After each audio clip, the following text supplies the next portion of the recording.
Estamos frente a una burbuja, pues ¿quién mejor que Rey Dalio para dar respuesta a esta pregunta? Según Rey Dalio, el mercado de valores aún no parece muy burbujeante. Estos niveles pues no son consistentes con burbujas pasadas. Aquí Rey Dalio utiliza diferentes indicadores que ha analizado a través de la historia pues para medir si estamos o no en una burbuja, si el mercado de un país está en una burbuja. En este caso, pues el análisis es de los Estados Unidos. Algunos criterios que toma Rey Dalio para definir si un mercado está en burbuja o no son estos indicadores de aquí. Precios elevados en relación con las medias tradicionales de valor, condiciones insostenibles, como por ejemplo la limitante de capacidad, ya que si no hay capacidad es imposible que se puedan sostener tasas de crecimiento a largo plazo. Muchos compradores nuevos e ingenuos, amplio sentimiento alcista, un alto porcentaje de compras se financia con deuda y muchas compras a plazo y especulativas. Acá nos dice que para las 7 magníficas, alguna de estas lecturas que ellos analizan, pues parecen, digamos, un poco espumosas, es lo que han puesto aquí el término, no vemos condiciones de burbuja en su conjunto. Por ejemplo, si analizamos justamente las 7 magníficas, vemos que solamente 4 indicadores de los 6 mencionados son los que tienen niveles, por decirlo, ligeramente en burbuja, o podríamos también decirlo, una burbuja incipiente. Pero, por ejemplo, hay indicadores bien claros que indican que no están en una burbuja, comparado con otras, como por ejemplo la de la .com específicamente y también la de 1920.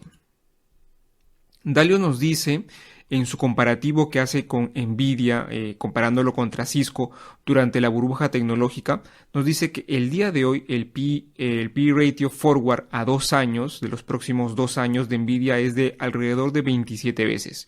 Y durante la burbuja tecnológica el P ratio forward de Cisco a 2 años era de 100 veces, que es lo que estamos viendo aquí, la línea de color rojo. Nvidia versus Cisco durante la burbuja tecnológica. El mercado, dice, estaba desconectando un crecimiento mucho más especulativo a largo plazo del que vemos hoy. Vemos que acá ha crecido tanto la capitalización de mercado, pero a nivel de P/E ratio, pues los niveles de Nvidia son están muy de lejos lo que era en ese momento Cisco durante la burbuja tecnológica.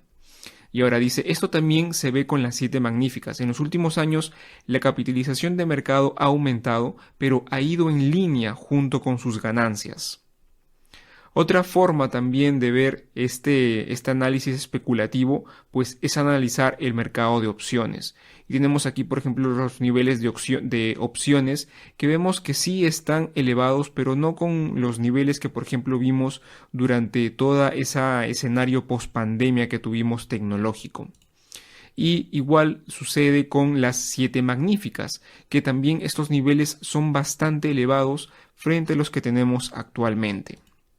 Y ahora, otra forma de ver los niveles burbuja o medir una burbuja sería esta de aquí, que es otra cosa, no es más que otra cosa que el SP500 entre la moneda en circulación, digamos, el dinero que circula, y también el margen del FINRA, que es, pues, esta disposición de pedir prestado de los inversionistas.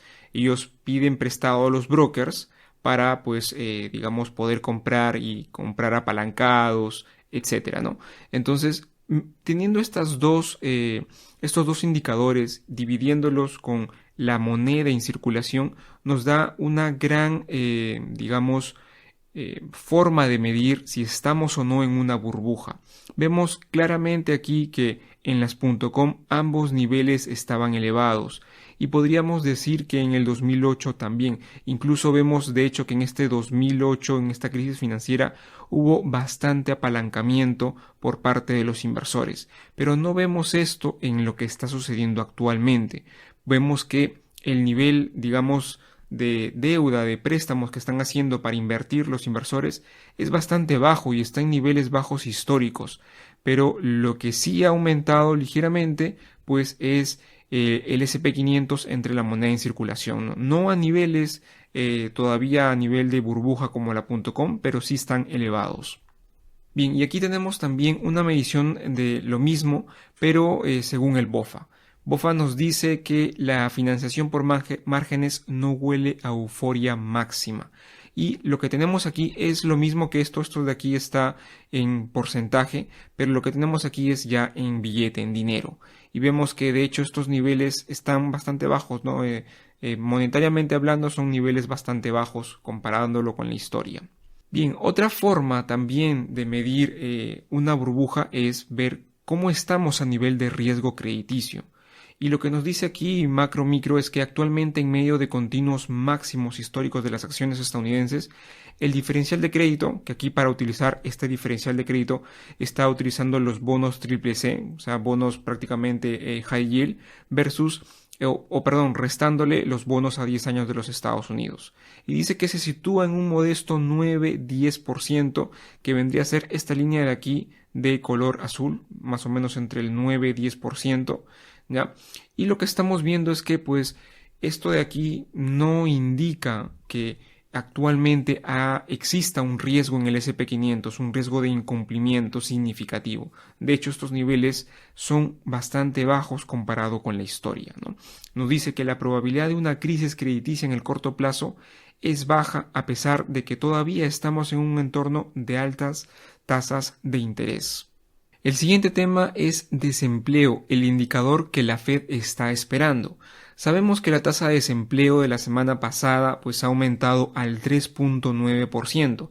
Es el nivel más alto de tasa de desempleo en 2 años y esto pues alarma a los inversores. Vemos también que Estados Unidos pues ha añadido 275,000 puestos de trabajo en febrero, una suma bastante alta que ha superado las previsiones de 200,000. Sin embargo, debemos recordar aquí que Zero Hedge nos lo menciona y nos dice que se están dando revisiones a la baja de los datos que se están mostrando aquí. Y es por eso que el dato de enero, que ha sido un dato bastante bueno, se ha rebajado de 353,000 a 229,000. Se han reducido 124,000 empleos de dato en enero. Y vemos que estas reducciones, estas revisiones a la baja se están siendo bastante comunes en lo que va de los últimos años. Otro punto también de Zero Hedge es que en los últimos 12 meses Estados Unidos ha creado más empleos part-time que empleos full-time, tiempo completo. Y esto no es algo bueno tampoco para, el empleo en los Estados Unidos. Y además nos dice Zero Hedge que los puestos de trabajo desde junio del año 2018, pues prácticamente han sido para inmigrantes, tanto legales como ilegales. Y para las personas nativas de los Estados Unidos, de hecho, no se han agregado puestos de trabajo. Si sumamos estos datos de empleo que los cuales han preocupado a Wall Street, pues si sumamos a esto lo que indica Bloomberg, nos dice los estadounidenses ahora pagan tantos intereses por otras deudas, tarjetas de crédito, hasta préstamos estudiantiles, como por las hipotecas. Si sumamos todo esto, pues resulta que puede ser probable que, como lo ha indicado Jerome Powell en el segundo día de su testimonio al Capitolio, dice, cuando tengamos esa confianza y no estamos lejos de ella, será apropiado reducir, lógicamente, las tasas de interés. Y creo que esto demuestra que, al parecer, Jerome Powell tiene información antes de que salga pública y justamente esto ha sido una reunión previa al dato de empleo entregado. Quizás se debe justamente a estos datos de empleo que Jerome Powell esté esperando datos de empleo para poder darle un motivo, una razón para poder bajar los tipos de interés. Dice, sin embargo, si estas preocupaciones no logran frenar a la economía, la opinión de Apollo es más que sensata. Esto es un poco de mi comentario, ¿no? Dice, según Apollo, una Fed moderada que dé luz verde a los inversores demasiado pronto podría dar lugar a una segunda montaña de inflación como la ocurrida entre los años 70 y 80. Y sobre esto también tener en cuenta que, como lo indica el BOFA, los hogares empezarán a comprar acciones una vez que bajen los tipos de interés. Y esto lo hemos visto que ha sucedido anteriormente en la historia. El siguiente tema es: China fija sus objetivos. Ha habido una reunión del Partido Comunista Chino con respecto a los objetivos que se van a trazar para este 2024 en su economía, y se ha indicado como meta objetivo el crecimiento, el PBI de China, que va a ser del 5%. Según Bloomberg, pues es un objetivo bastante ambicioso que presionará a los principales líderes del país chino para que liberen más estímulos mientras intentan elevar la confianza de una economía que es obstaculizada por la caída del sector inmobiliario, que ya llevamos varios años con este tema, y una deflación arraigada. Xi Jinping en un discurso ha mencionado que se dé apoyo a las empresas privadas y aumente la confianza de toda la sociedad en el desarrollo. Con respecto a la política monetaria y a la política fiscal, pues se está reiterando una política monetaria prudente que será flexible, adecuada, específica y eficaz. Reitera que la política fiscal proactiva será adecuadamente fortalecida y mejorando tanto en calidad como en eficiencia. Otros puntos también acá importantes que he querido colocar algunos son fomentar el empleo de los jóvenes, lo cual es, los niveles de empleo juvenil en China son muy bajos y se quiere dar, apoyo a esto. Prometer políticas financieras y fiscales para apoyar el empleo, apoyar a las empresas de plataformas para innovar y agregar empleos. Prácticamente están centrándose mucho en empleo. Trabajar en una sociedad favorable a la natalidad. Hemos visto en videos anteriores cómo estas tasas de natalidad son bastante bajas en China, y la población china pues es una población ya bastante adulta. Planea un aumento del 7.2% en el gasto en defensa, el mayor en 5 años. China omite el lema "casas para vivir, no especulación" en el informe del gobierno por primera vez desde el año 2019. Planea transformar tecnología y modernizar la fabricación, también lanzar iniciativas de inteligencia artificial, como creo que esto está pasando en todo el mundo, desarrollar una infraestructura digital orientada al futuro y acelerar construcciones de instalación de carga de baterías para impulsar su sector automovilístico eléctrico.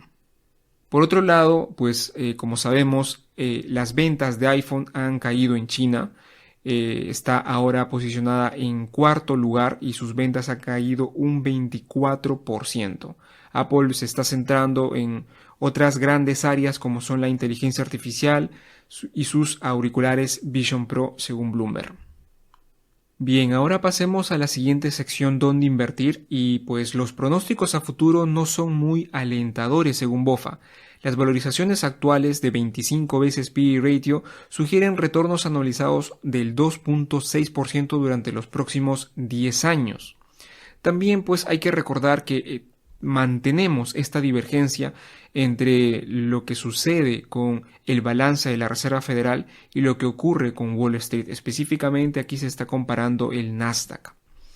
Y también los semiconductores versus el S&P 500 han superado por primera vez los máximos que se tenían en toda la burbuja.com.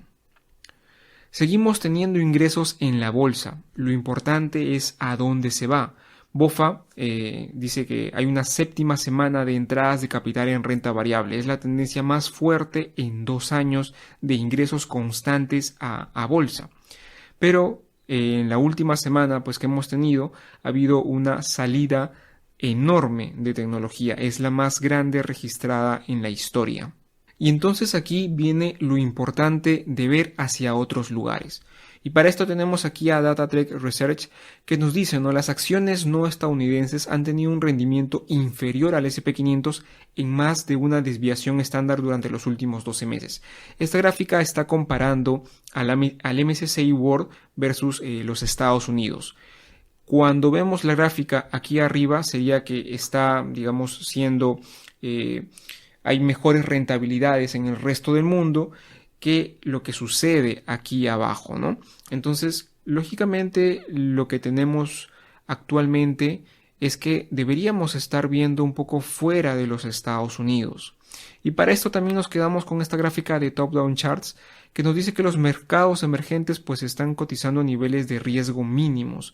Miren estos niveles de riesgo que tienen los mercados emergentes y por eso es muy probable que haya muchos inversores que estén ya viendo otros mercados y esto también lo hemos hablado bastante en videos anteriores. Hablando un poco de oro, tenemos que los bancos centrales han agregado 39 toneladas a sus reservas de oro en enero. Esto es más del doble de lo registrado en el diciembre pasado. Y para tener en cuenta que esta fortaleza del oro se ha producido durante un periodo que los inversores minoristas están pues vendiendo sus posiciones de los ETFs y esto es una clara divergencia con respecto a lo que ha sucedido en la historia pasada. Y solamente aquí una gráfica para recordar que el oro es el único valor atípico de riesgo y rentabilidad en momentos cuando tenemos rentabilidades negativas. Miren, cada vez que hay rentabilidades por debajo de cero, el oro es el único activo que puede tener una rentabilidad interesante durante estos escenarios negativos, turbulentos, como quieran denominarlo. Bien, el siguiente, digamos, parte que vamos a ver aquí es si están pensando en dividendo, pues simplemente hay que dejar de hacerlo porque según el BOFA, el mejor ETF de dividendos es el de Schwab US Dividend Equity, el SCHD. Es un ETF muy conocido, tiene un expense ratio bastante bajo y bueno, aquí se analiza eficiencia a nivel fundamental, se analiza a nivel técnico. Y para BOFA, este es el mejor ETF que hay. Según Savita, nos dice que los dividendos son perfectos para aterrizajes suaves. Y además, el BOFA nos dice que algunos fondos de dividendo parecen históricamente más baratos frente al S&P 500. Estamos hablando de 2 desviaciones estándar que estos ETFs de dividendos pues tendrían una mejora con respecto al S&P 500. Sin embargo, hay que recordar que las recompras han sido el factor de rentabilidad de capital más eficiente desde el punto de vista fiscal. Muy importante es el tema de los impuestos y eso me gusta hablar bastante de eso en el canal porque muchos inversores dejan de lado la parte impositiva y no saben lo crucial que es. Yo personalmente recomiendo que el dividendo solamente sea un extra y no sea algo que debe ser lo primero en que pensemos, en especial cuando invertimos de LATAM y específicamente, por ejemplo, en Estados Unidos, debido a esas tasas impositivas que son bastante elevadas. La retención de Estados Unidos es del 30%. Entonces, lógicamente que es, digamos, aquí en esta gráfica lo que vemos es que las recompras de acciones lo hacen mejor que los dividendos. Esto cuando analizamos después de impuestos, ¿ya? Y vemos también que las empresas estadounidenses han adoptado más recompras que dividendos. Dividendos son las líneas celestes y las recompras de acciones son las líneas de color azul oscuro, ¿no? Y vemos también que el dividend yield del S&P 500 pues ha caído en los últimos 230 años. Y justamente tenemos aquí desde el año 1982 que se hicieron legales las recompras, pues de aquí vemos una notoria caída del dividend yield en el S&P 500. Bien, y para terminar esta sección tenemos que el indicador del Bull and Bear del BOFA pues se ha mantenido en 6.4. El siguiente tema son los resultados trimestrales y datos macro. Compañías importantes, pues yo diría que solamente esperadas, que las esperan los inversores, lógicamente van a ser Adobe y Oracle. Pero por ahí tenemos una que otra compañía por ahí que puede estar interesante, pero definitivamente no hay compañías que muevan el mercado.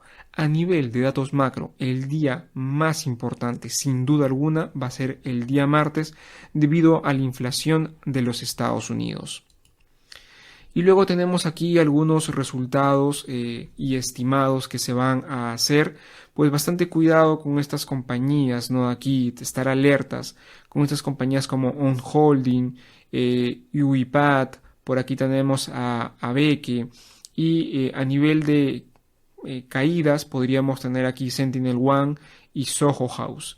Pero, por ejemplo, algunas compañías que se esperan como Oracle, ya hay un crecimiento que podría ser del 14.52%. No es algo que pueda ser tan significativo como, por ejemplo, para poder hacer alguna estrategia con opciones.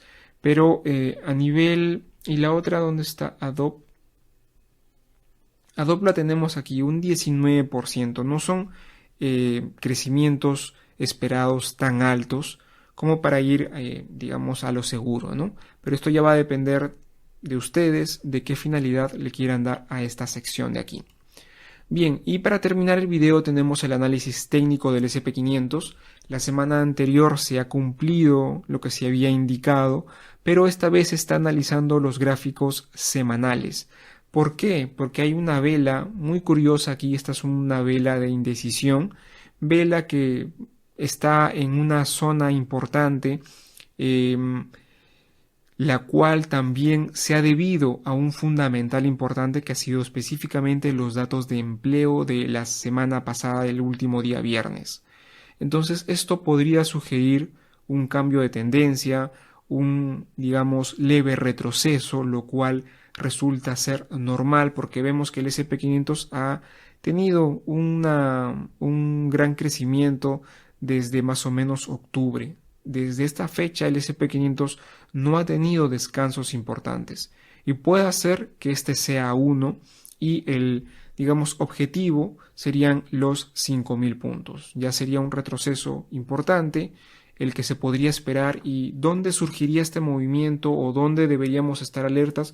Pues justamente en el dato de inflación que se viene esta semana, el día de mañana martes, y lógicamente estar pendientes también de los datos de empleo que puedan ir saliendo en las semanas en curso.